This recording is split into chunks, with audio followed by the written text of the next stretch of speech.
శ్రీ సద్గురు పరమాత్మనే నమః. శ్రీ స్వామి అచలానంద గురుభ్యో నమః. అరే బాబు, నువ్వు ఈ శరీరానివి కాదురా, ఈ శరీర భ్రాంతిని వదిలేసి నీవు ఆత్మవి అని తెలుసుకో అని గురువులు మొత్తుకుంటుంటే మనకేమైనా చెవికెక్కుతుందా? అసలు అర్థం చేసుకోవడానికి ఏమైనా ప్రయత్నం చేస్తున్నామా? లేదు. టేక్ ఇట్ ఈజీ, అంతే. ఈ చెవితో వింటున్నాం, ఈ చెవితో వదిలేస్తున్నాం. ఇప్పుడు మనకి తిరుగుతూ ఉన్న ఫ్యాన్ ఆగిపోయిందనుకోండి, వెంటనే ఏమంటున్నాం? కరెంటు పోయిందంటున్నాం, ఫ్యాన్ పోయిందంటల్లా.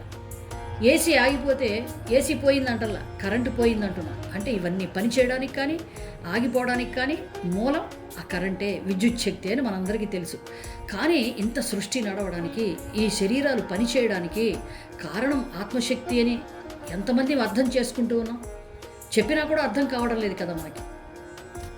ఆ ఆత్మ నీలో ఉండబట్టే, నీవై ఉండబట్టే ఈ పనులన్నీ నీవు చేయగలుగుతున్నావు.